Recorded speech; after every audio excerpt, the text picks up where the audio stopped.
Hey, what's up? It's Madeline Paquette. This is Wine Folly, and today I have a pretty awesome wine comparison for us to dive into. These two bottles of wine come from two regions that are famous for red wines, but as you can see here, these are not red wines, they are white wines. And in fact, I think they're actually pretty serious white wines that don't get a lot of attention because they grow in the same place and compete with grapes like Cabernet Sauvignon and Merlot.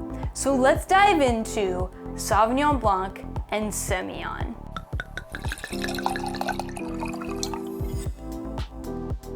Now, the real inspiration place for the Sauvignon Blanc and Sémillon blend has got to be Bordeaux.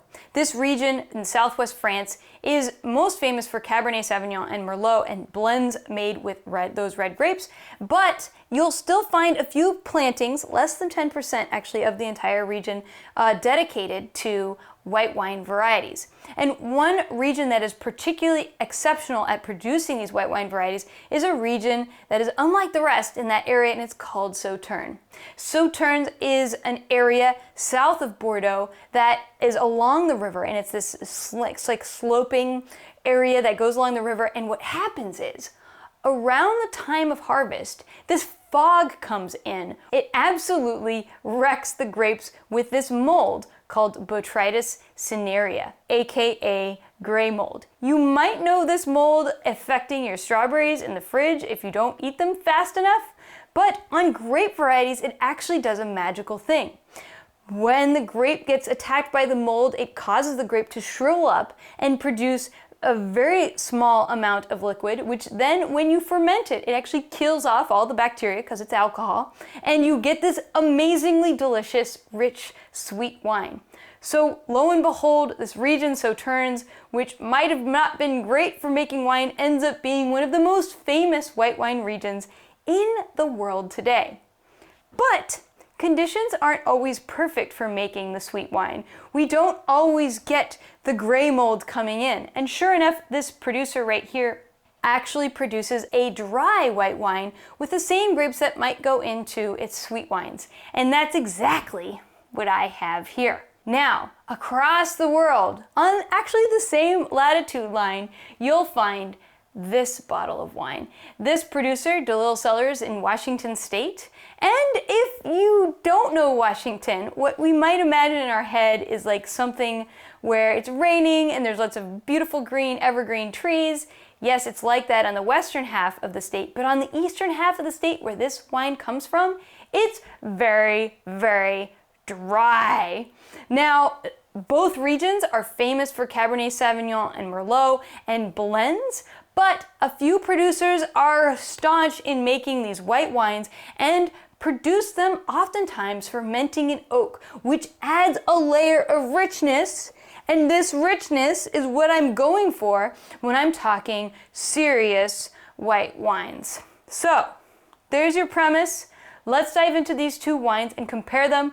I really am excited to see the difference between Old World, the origin place Bordeaux, and the New World, Washington State.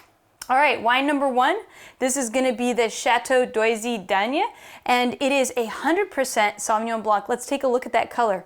I would say this is a medium yellow. It looks like it's heading towards that platinum sort of straw color. Legs-wise, about average. Let's give it a sniff. Whoa. All right, on the nose, I get a lot more layers of flavors, and immediately right off the top, I smell this sort of fennel blossom, citrus peel, like a lime citrus peel, notably sort of a waxiness, almost like beeswax. And then underneath that, more of these green sort of tarragon-like notes. And then I can't help but notice this sort of like encompassing flavor of mushroom.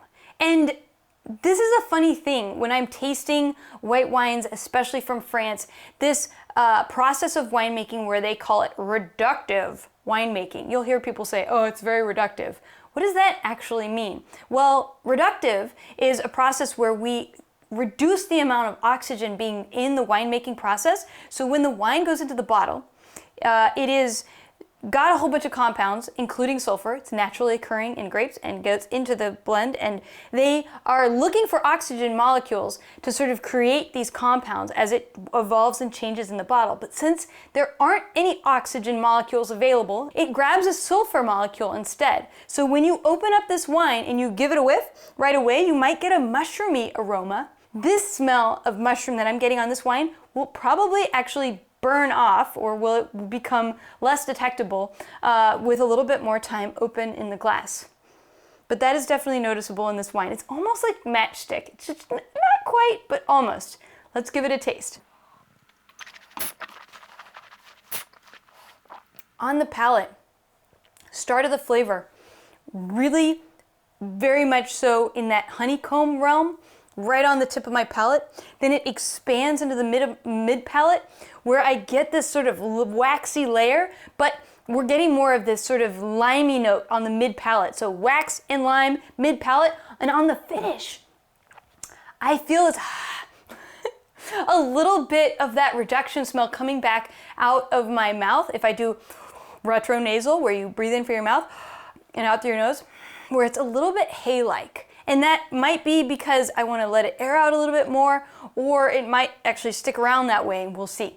Very interesting, totally yummy. Maybe not super high acid, not super explosive, but still quite good. All right, now we all want to know, what about the American wine? So let's give the other one a taste.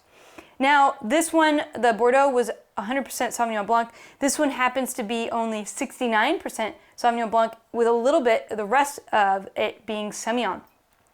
So color-wise, very similar to the last wine, but maybe more in that platinum/hay category. I would make this, say, medium straw.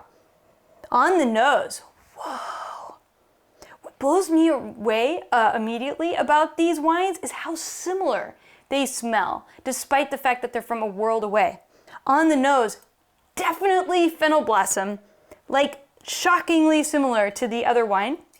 Maybe even a little bit more lifted floral, more of that almost like citrus blossom. Then I get some notes in the sort of ripe yellow peach realm, and a little bit of citrus, like limes. Let's give it a taste. Whoa.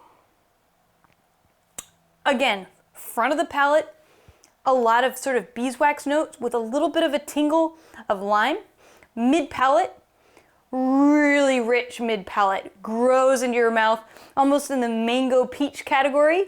And then on the finish, in the back of my palate, I feel this sort of tarragon flavor, like coming out of my palate with just the slightest amount of hay, similar to the last wine. So a little bit of like straw finish on both of these wines.